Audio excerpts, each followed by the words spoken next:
I'm Mattea Roach, and this is Bookends, CBC's brand new book show.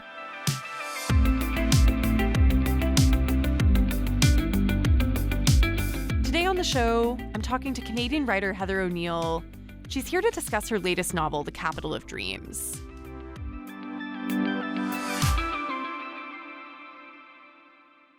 Have you ever had the experience of being repeatedly badgered by a friend to give the work of a certain author a shot? I have had this experience, for sure.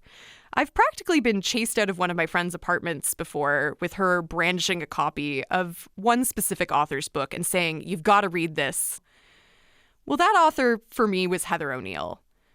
Good news, I have finally read Heather O'Neill's work. You were right, it's amazing. Heather is an icon in Canadian literature who has won tons of awards in her career. Her previous books include Lullabies for Little Criminals, The Girl Who Was Saturday Night, and When We Lost Our Heads, which is the book that I was being chased around with. And now Heather has a new novel out called The Capital of Dreams. The Capital of Dreams is about the influence of art and literature on our lives, and it talks about this by telling us the story of Sofia, a 14-year-old girl who's hunting for her mother's lost manuscript amidst the chaos of war. Sofia is not just grappling with the society in turmoil, she's also dealing with the typical personal turmoil of being a teenage girl, horrific stuff for anyone who's gone through it. And I wanted to talk with Heather about what inspired her to create this character of Sofia and what inspired her to develop this relationship between Sofia and her real intellectual mother. So to chat about that, I got Heather to join me from the CBC studios in Montreal. So The Capital of Dreams definitely celebrates arts and literature. We have the story starting in the occupied capital city of Alisia, so this fictional place.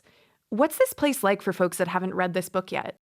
Alisia was an imaginary country that I created, a European country, and it's after the First World War, when all these borders were being kind of redrawn in Europe. And at the time in history, there were so many discussions about nationhood and what makes an identity. Is it language? Is it a religion? Is it common beliefs? And for Alisia, they really decided that they were going to be this country that was identified as an artistic country. And it's really seen as sort of the pinnacle of society when you're at a place where you have people who are able to reflect and think about humanity and engage in these pursuits. So they start to just invest everything into this artistic culture, and they will be recognized by the rest of Europe as having this very distinct identity. For me, it was kind of wonderful, too, because it was almost a country that I wanted to live in as a child, where just the arts were important, because all I liked doing as a child was sort of participating in arts and reading and acting. There's no quality of life without a rich culture that people can participate in and share songs and tell stories. The pre-war Elysian scene really made me think of Weimar-era Germany, right? Where you're describing that there's these circles of intellectuals. There was the Frankfurt School. There was Walter Benjamin was writing at that time. So much of it was lost with the ascent of fascism and with war and everything. I don't know. It just made me think about all of that. Definitely the Weimar Republic and the art scene there was a huge influence on my writing, on this novel particularly, because also there's so much that was happening in that time that I adore in art itself. And for me, the setting of it was actually inspired by my father.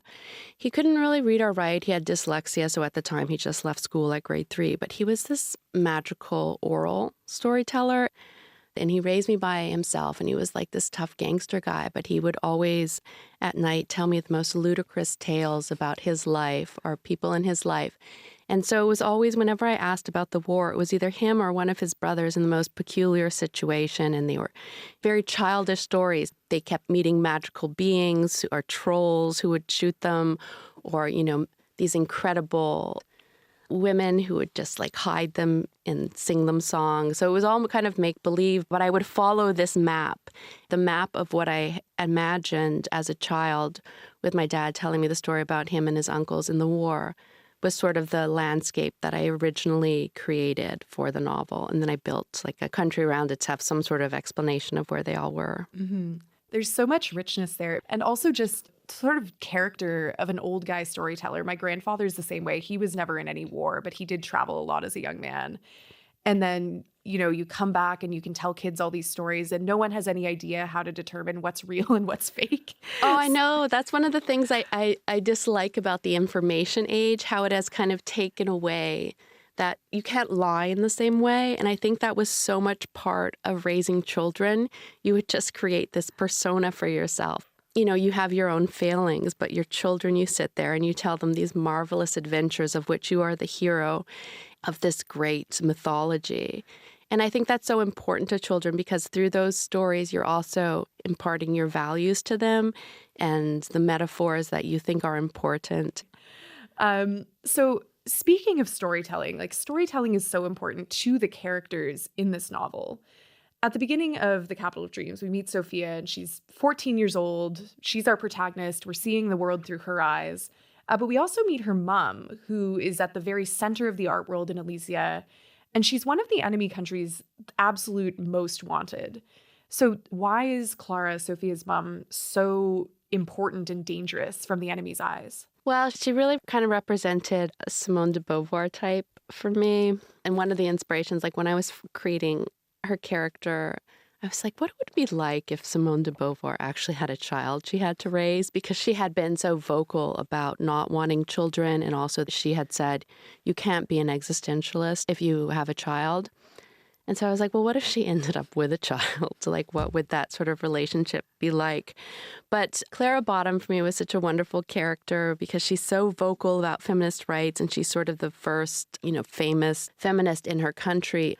Her views are so progressive and wild, and her idea of what a woman is so contrary to the enemy country who's coming to occupy them, who is very conservative.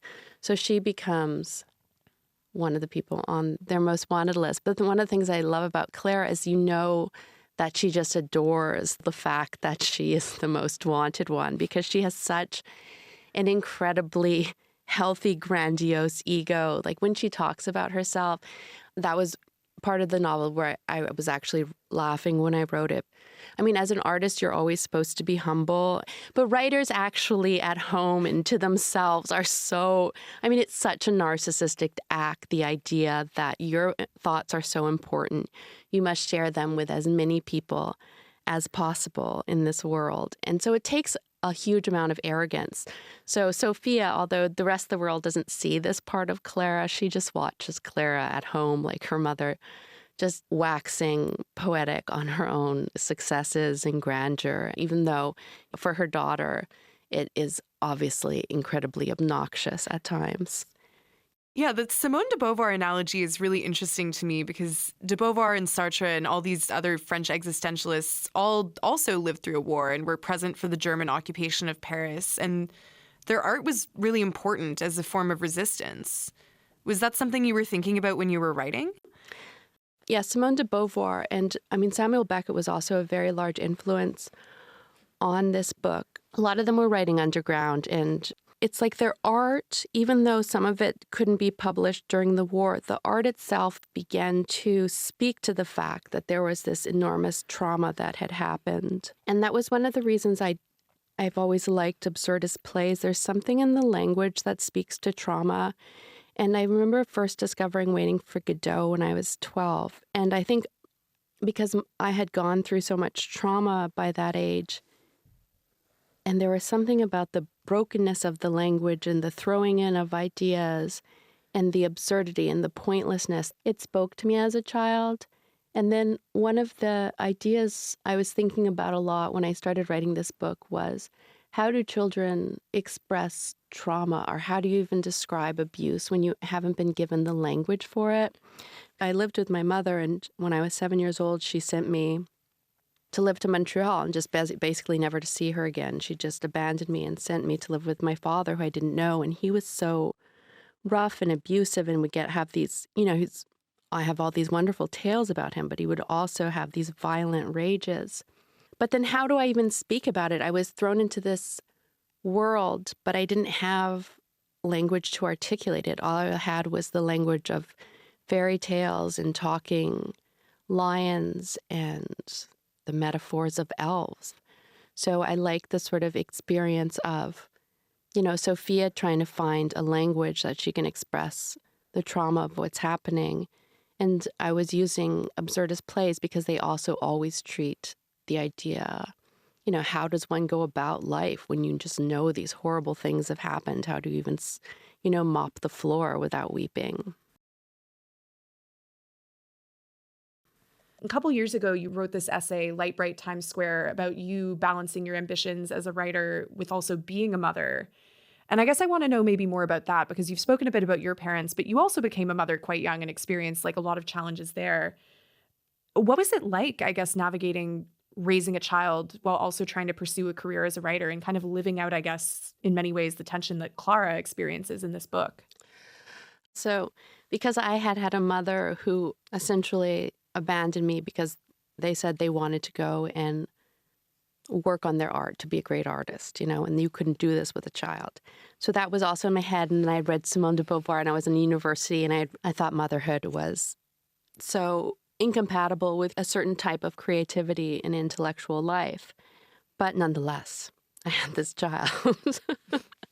And it was kind of wonderful to deal with that. And it was so confusing in a way, but I was like, I have to not abandon my high intellectual pursuits. I had just graduated from McGill and I had studied literature and theater, and I had all these really sophisticated ideas, probably more sophisticated than I have now, as one does when one's young coming out of university. Like your brain it's a high wire act. But then I had this baby, so we kind of navigated it together, and I was so young. And so there was this sort of back and forth where with everything, I was like, I just can't do all this baby stuff. Like, let's just choose. Like, we'll do one activity for you and one activity for me. So I remember like one afternoon we spent the day in Washington Square Park in the playground. And then at night we went to see a Samuel Beckett play. And then she was little and she was just like, I just have one question. I was like, shh, what? She's like, why are the grandparents in a garbage can? I'm like, it's a metaphor. She's like, okay.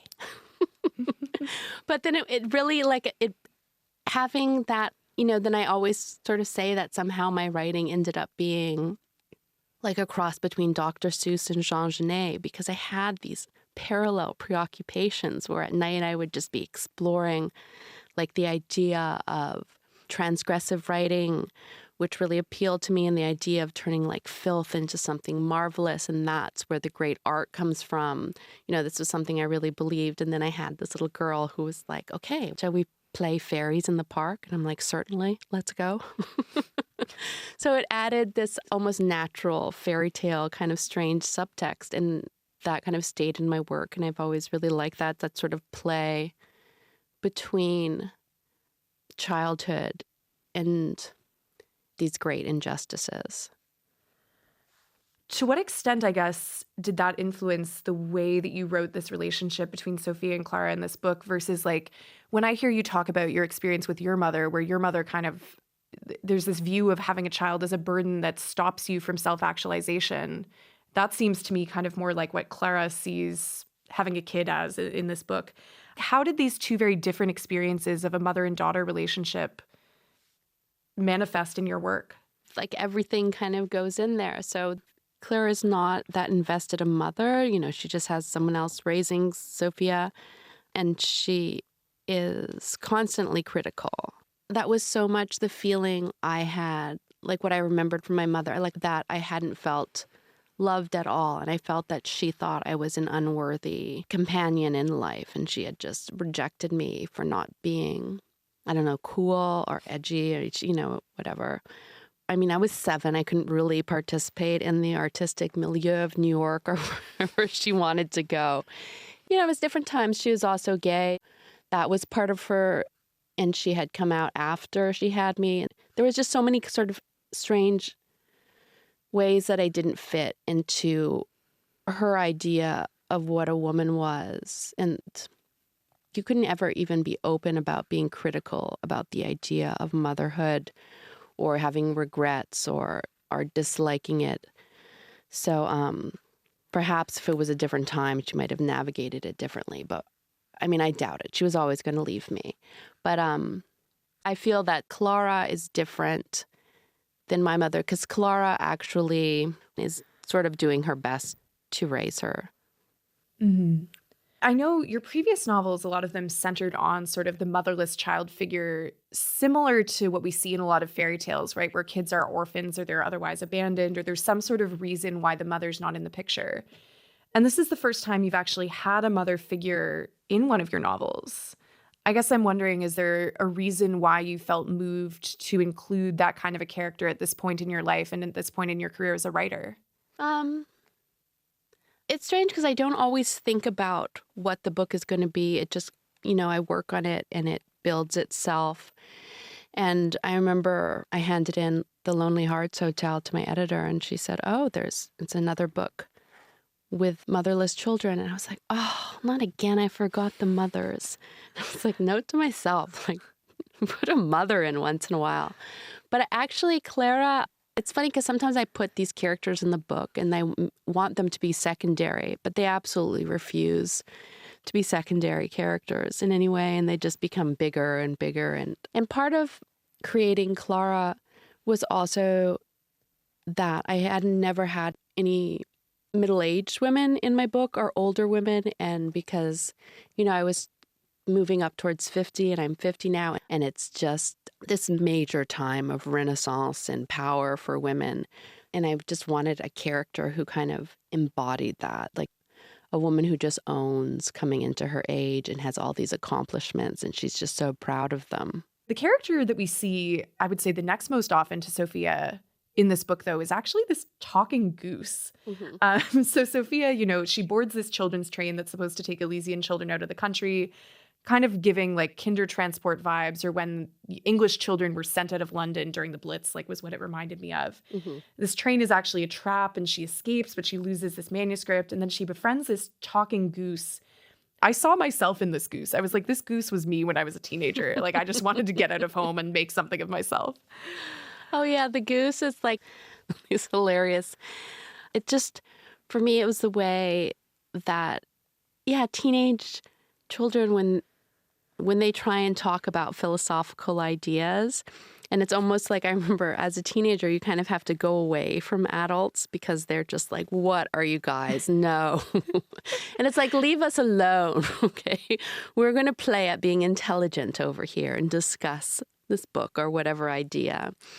And you know what it was also? It was the level of playfulness of the way the goose engages with philosophical ideas was something that I had been inspired by Samuel Beckett and Simone de Beauvoir. And then while researching, I found out they lived on the same street in Paris in their later years and just hated each other's guts. Just fought all the time, couldn't bear the sight of each other. And I was like, oh, that's so funny.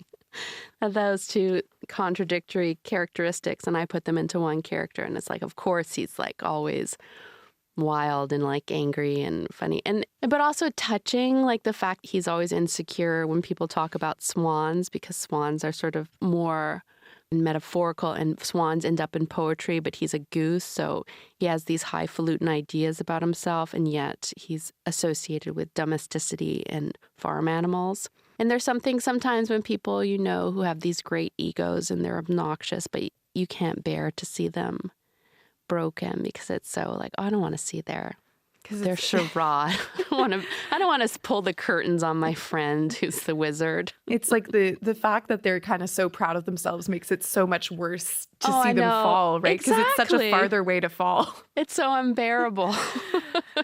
Yeah. It's funny, like, I now talk with my friends, we're all like 25, and all of us are like, have we become stupider since we were teenagers?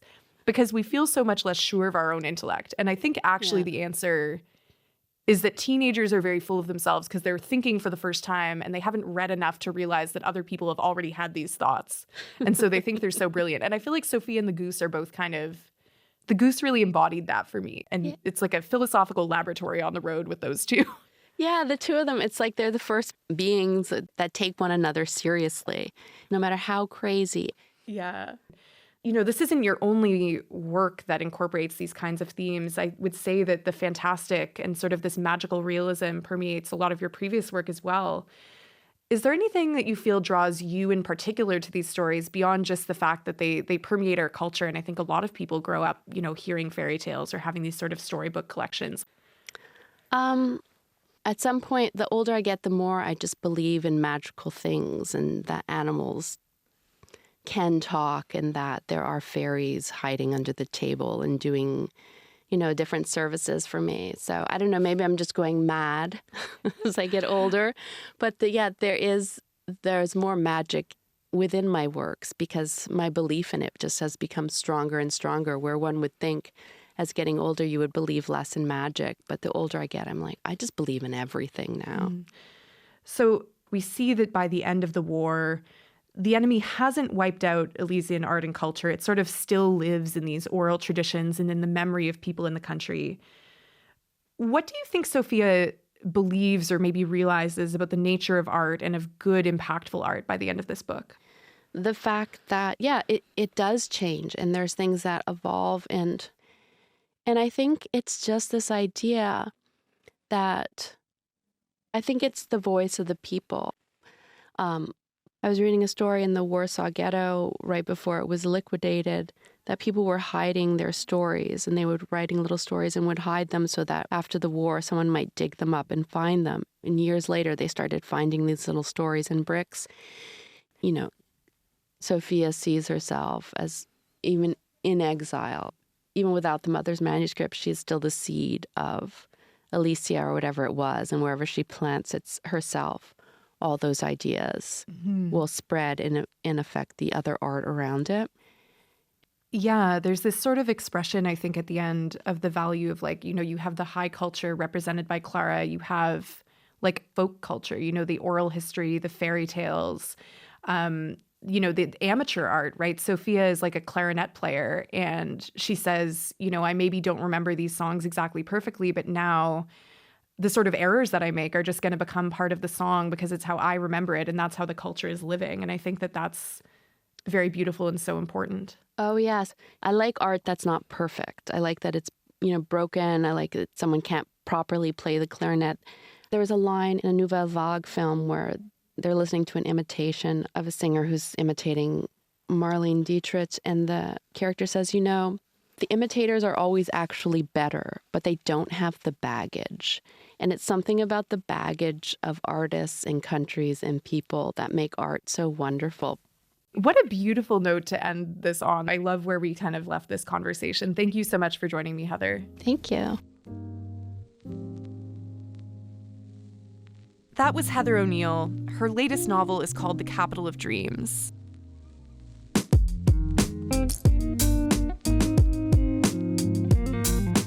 This show was produced by Lisa Matthews. Our senior producer is Jacqueline Kirk, and our executive producer is Aaron Balser. I also want to thank our tech, Laura Antonelli, and the entire CBC Books team for making this show happen every week. You can catch Bookends on Sundays and Wednesdays on CBC Radio or wherever you get your podcasts. Thanks for listening, and I'll see you next time. Because when the book ends, the conversation begins.